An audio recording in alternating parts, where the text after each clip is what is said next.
Mardi 28 juin 2022, mesdames et messieurs, bonjour. Ouvrons ce journal en Somalie. C'est au total 220 membres du Parlement qui ont approuvé à l'unanimité la désignation de Hamza Abdi Barre au poste de Premier ministre somalien. Âgé de 48 ans, il devient le 21e Premier ministre de la Somalie, succédant à Mohamed Hussein Robi, qui occupait le poste depuis septembre 2020. Larissa Liboum. Hamza Abdi Barre est le nouveau Premier ministre somalien. Il a été approuvé à l'unanimité par le Parlement et promis qu'il formerait un gouvernement de qualité qui se concentrerait sur la création d'une stabilité politique inclusive à la devise du président d'une Somalie réconciliée qui est en paix avec le monde. La nouvelle administration somalienne est confrontée à une crise alimentaire imminente, une insurrection écrasante de la part des djihadistes d'Al-Shabaab et à une série de défis. Il faut dire que le député de l'État semi-autonome de Jubaland a été choisi plus tôt ce mois de juin par le président Hassan Sheikh Mahmoud, qui a été élu par le Parlement en mai après un processus de vote longtemps retardé et orageux. Député de l'État de Jubaland et membre du parti du président, Hamza Abdi Barre, âgé de 48 ans, devient le 21e Premier ministre de la Somalie, succédant à Mohamed Hussein Robi, qui occupait le poste depuis septembre 2020. Élu en mai, le nouveau président somalien Hassan Sheikh Mahmoud, 66 ans, n'a pas assisté à la séance du Parlement après avoir annoncé vendredi qu'il avait été testé positif au Covid-19 de retour d'un voyage aux Émirats arabes unis. Au Nigeria, les gouverneurs de plusieurs États semblent déterminés à venir à bout de l'insécurité grandissante. Pour ce fait, ces derniers ont pris des mesures drastiques. Si dans l'État de Zamfara, les habitants sont autorisés à se procurer des armes à feu, dans l'État d'Ondo, par contre, ce sont des caméras de surveillance qui seront installées dans les lieux publics. Pour ce qui est de l'État de You, le gouverneur a ordonné le recrutement de 500 agents pour renforcer les effectifs des forces de sécurité. Des mesures diversement appréciées par les populations. Les détails, c'est avec vous, Serge Metro, ici. Directed individuals to prepare and obtain lawful weapons to defend themselves against the bandits. Dans l'état du Zamfara au nord du Nigeria, le gouverneur Bello Matawalle a autorisé les habitants à se procurer des armes à feu pour se défendre contre les insurgés envahisseurs qui menacent leur paix et leur tranquillité. De même, il leur a permis de tirer à vue sur les conducteurs de moto pour leur rappeler que l'interdiction d'utiliser ces engins à titre commercial est toujours en vigueur. Si certains avocats seniors du Nigeria sont en faveur de ces mesures, l'inspecteur général adjoint à la retraite Hakim Odomusu l'a décrite comme une recette pour plus de crises. Dans l'état d'Ondo, le gouverneur Rotimi Akeredolu a ordonné l'installation des mécanismes de surveillance en circuit fermé dans les institutions publiques et privées, y compris les écoles, les églises et les mosquées. Ceci en réaction à l'attaque terroriste de l'église catholique Saint-Francis le 5 juin dernier, qui avait fait 40 morts et 60 autres blessés. Le gouverneur Seyi Makinde de l'État d'Oyo a pour sa part ordonné le recrutement de 500 autres agents pour renforcer les effectifs et celui de l'État d'Imo a donné un ultimatum de 10 jours aux bandits pour rendre les armes et bénéficier de l'amnistie. Selon les autorités nigérianes, le gouvernement n'a d'autre choix que de prendre ces mesures pour faire face de manière décisive à la situation sécuritaire défectueuse. Nous restons au Nigeria, mais cette fois pour parler de cette pénurie de carburant qui persiste dans les grandes villes du pays.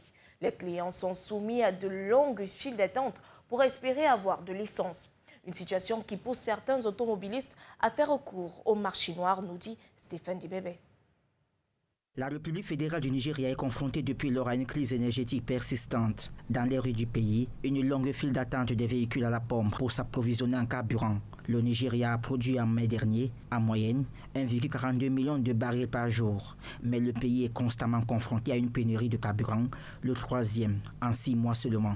Plusieurs stations-service d'Abuja, la capitale fédérale du Nigeria, sont actuellement fermées.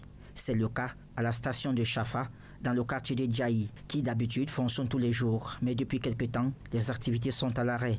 Le manque de carburant dans plusieurs stations-service de la capitale fédérale oblige certains automobilistes à se tourner vers le marché noir et ses prix exorbitants. Le Nigeria est l'une des nations les plus touchées en raison de sa dépendance excessive à l'égard des produits pétroliers importés, ce qui exerce une forte pression sur les rares devises étrangères du pays et limite sa capacité d'importation. Ce 26 juin, jour d'ouverture du sommet G7, les dirigeants des pays industrialisés ont annoncé la mise en place d'un vaste programme d'investissement mondiaux dans les infrastructures. Celui-ci est destiné aux pays en voie de développement. Une réponse, disent-ils, au chantier financé par la Chine. Amandine Boni. 600 milliards de dollars américains. C'est la somme que les puissances du G7 entendent mobiliser pour la croissance sur le plan infrastructurel des pays en voie de développement. Des investissements stratégiques qui concernent des domaines essentiels au développement durable et à la stabilité mondiale commune. Il s'agit ici de la santé et la sécurité sanitaire, la connectivité numérique, l'égalité et l'équité entre les sexes, le climat et la sécurité énergétique. Les États-Unis de Joe Biden promettent à eux seuls mobiliser 200 milliards de dollars sur les 600 milliards attendus en 2027. Pour Ursula von der Leyen, présidente de la Commission européenne, toutes les parties prenantes devraient travailler côte à côte afin de maximiser le potentiel des investissements et de démontrer le pouvoir du financement du développement, lorsqu'il reflète les valeurs démocratiques, notamment la transparence, l'inclusion et la durabilité. Que s'est-il passé dans un bar situé dans un township d'East London en Afrique du Sud? Les corps inertes d'une vingtaine de jeunes y ont été retrouvés. Aucune explication pour le moment. Les autopsies sont en cours. Il s'agit d'étudiants âgés de 18 à 20 ans qui célébraient la fin de leurs examens. Reportage. Ces parents se sont rendus sur le lieu du drame pour voir d'eux-mêmes si leurs enfants font partie des victimes. Le premier bilan faisait état de 17 cadavres retrouvés ce dimanche sans blessure apparente. Un bilan qui s'est alourdi quelques heures plus tard avec le décès à l'hôpital de 4 autres jeunes qui se trouvaient dans cet établissement selon les autorités locales. Les familles des victimes sont dévastées. Notre enfant avait 17 ans et en aurait eu 18 en novembre. Nous sommes effondrés, nous sommes au chômage et nous ne savons pas par où commencer. Son père ici n'est vraiment pas bien. Nous sommes désemparés, nous ne savons pas quoi faire. Pour l'heure, la police mène des enquêtes afin de déterminer les causes de ces décès, mais sur les réseaux sociaux, certains évoquent la possibilité d'une intoxication au gaz ou d'un empoisonnement collectif. Alors que le président Cyril Ramaphosa est en déplacement, de hauts responsables du gouvernement, dont le ministre de la police nationale, Beki Sele, se sont rapidement rendus à la morgue, où les corps ont été déposés. En Afrique du Sud, les autorités envisagent désormais revoir la réglementation sur les licences d'alcool dans ce pays qui fait partie des plus grands consommateurs d'alcool du continent. De nombreux débits de boissons informelles, surnommés sheben ou tavernes, sont autorisés ou tolérés dans les townships des grandes villes sud-africaines. Ces quartiers défavorisés, autrefois réservés aux non-blancs avant la fin de l'apartheid. Ce sont des familles dévastées qui ont organisé des prières en hommage aux victimes. Direction le Cameroun, où des pluies diluviennes se sont abattues à Bamenda dans le nord-ouest du Cameroun les nuits du 25 au 26 juin. Comme vous pouvez le voir en image, en quelques heures, les habitants ont été pris au piège des inondations. Des intempéries qui ont fait 2 victimes, 2 adolescents qui rentraient du culte retrouvés morts. En plus de ceci, de nombreux dégâts matériels sont enregistrés, notamment la destruction de cultures vivrières.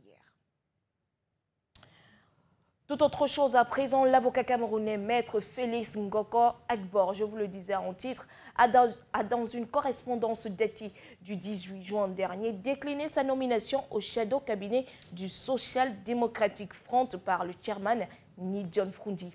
Pour lui, son combat pour la défense des droits de l'homme et la résolution de la crise dans les régions anglophones ne saurait se faire dans le cadre d'un parti, mais en toute objectivité. Les détails avec vous, Sage Metron ici. C'est officiel.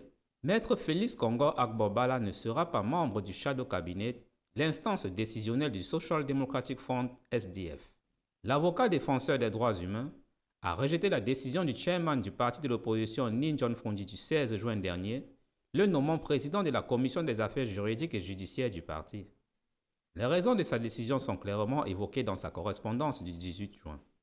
Pour lui, siéger au sein d'un parti politique qui a pour fief les deux zones anglophones en crise du Cameroun serait réducteur dans le cadre de son combat pour la résolution de cette crise. De même, cette position ne lui assurerait pas toutes les garanties d'objectivité et d'impartialité, poursuit-il. Suite à son incarcération pour avoir manifesté avec les enseignants et les avocats de la région anglophone contre le régime, le juriste estime qu'il est de son devoir de militer pour la cause des droits humains en toute impartialité et objectivité. La décision du fondateur et président du Centre pour les droits de l'homme et la démocratie en Afrique intervient quelques jours après qu'il a reçu aux États-Unis d'Amérique le prix Robert Fitzgerald Kennedy des droits de l'homme.